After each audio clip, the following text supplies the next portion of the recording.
Kishimjon To'xtasunovaning ishi ertalabki soat 6:00 da avtoto'xtash joyidan avtobusni tozalab, uni qizitishdan boshlanadi. Dastlab tibbiy, so'ngra texnik ko'rikdan o'tadi. Buni odatiy qatori har kuni bajaradi.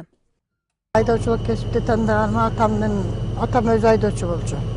Oşonun atamdın ardaqlı keşi özümü sүйгөн keşim bolup kaldı da. Şu atam menen koşa жүрүп эле бирге машинасын ремонт кылса күлүштөрүн алып берип, аралап кошо нары жүгүрүп, бери жүгүрүп, тегеренип жүрүп эле ушул haydovchilik kesипке өзүм неметип калдым. Кызыгып калдым. Keyin u O'sh shahridagi munitsipal avtomashina muassasasiga boradi.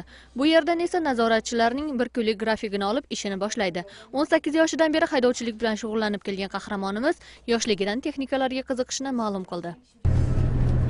Universitetga borib tusha turganlar. O'sh shahrida 25 ta avtobus haydaydigan haydovchi bor. Ular orasida yolg'iz ayol Kishimjon opa. Erkaklar ishini charchamasdan bajarayotgan ayol haqida hamkasblari bularni ta'kidlab o'tishdi. Kişim menen biz özü 4 yıldan aşıktan beri işteyiz.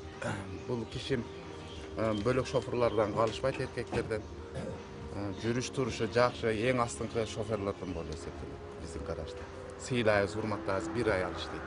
Қызық оқиялар болады, yani бұл ушунча erkeklerin иштегенден кейін erkekçe урушуп талаш иштеп жүрөт да. O'sha chidaydi turmushga, shunday ish bor bizning negizida. Mas'uliyatli kasb egasi bo'lgan Kishimjon opani yo'lovchilar ham yaxshi bilishadi. Yo'l qoidalariga amal qilgan ayol yo'lovchilar e'tiboriga ham tushgan. Ayol janday ketdi, kecha ayol jo'p ketdi. Shu ishni taniydi. Boshqa yerlarga qaraganda, shoförlarga qaraganda ishni biladigan texnika yaxshi bilgan Yine daim ölüyoruz, masaya gideceğiz. Akşayla rayular ayağa jakşı bilet. Barcha ko'ngilga, yosh bolalarning chiqishiga, to'xtovuna. 50 yoshdagi haydovchi Kishimjon To'xtasunova bu kasbni 17 yoshda o'rgangan. Dastlab Gaz 53, 52, 66 rusumdagi transportlarni haydagan. Bungacha kichik avtobuslarni ham mingan. Hozirgi vaqtda O'sh shahridagi nomer 12-qatnovdagi jamoat transportini boshqaradi. Men bu mashinani minganimda birinchi yosh kezimda 18 yoshman o'tirganman. O'shandan qiziqqanima baylanishda sovuqda, issiqda bardığına chidab ele ishlab kelajatam.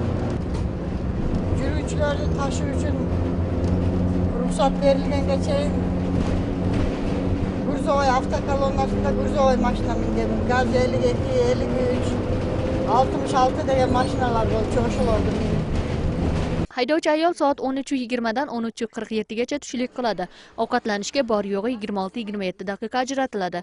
Bu orada ovqatlanib bo'lishi kerak, biroq ko'p vaqtlarda tirbandlik yoki texnik buzilishlar sabab bu vaqt o'tib ketadi. Ortadan grafik alыстап ketishi mumkin, prokolundan aylash yo'q. Adetda qilmay kechga ishlab qo'yamiz. Kechinde жұмыштан chiqqanda 7-den 8-den keyin qara ushul yerda kichkina choy ichib ketishga turdi. O'zim suygan kesibimkin bir zo'rda o'tirgan yo'q. İşte zaman işleysin. Kishimjon opa o'z ishini chin dildan bajarib bir qancha yutuqlarni qo'lga kiritgan. Hamkasblari orasida ham o'z obro'siga ega. Ishxonamiz bo'yicha shunday total kesib tuguna qarabasdan жалгыз ayol. Ancha-muncha Bishkek oyoqbaqda ko'rib qolamiz ayollarni trolleybus mingan. Avtobus mingan ayol menimcha Qirg'iziston bo'yicha жалгыз ele shu bizning To'xtasunova Kishimjon bo'lsa kerak. Ayol kishi ekan o'zingizlar bilasizlar, o'ta punktualniy, toza avtobusda ko'rsangizlar kerak. Akkuratniy plan topshirma, bunday qarzi yo'q. Qahramonimiz bu kasb bilan shug'ullana boshlaganiga 33 yil bo'ldi. Umrini yo'lovchilarni manziliga yetkazishga bag'ishlagan xonimning 3 nafar farzandi bor, biroq birortasi ham uni kasbidan davom ettirmagan. Hilola Ashurova, Adina Do'stunbek va Samat Piratov, Intimaq.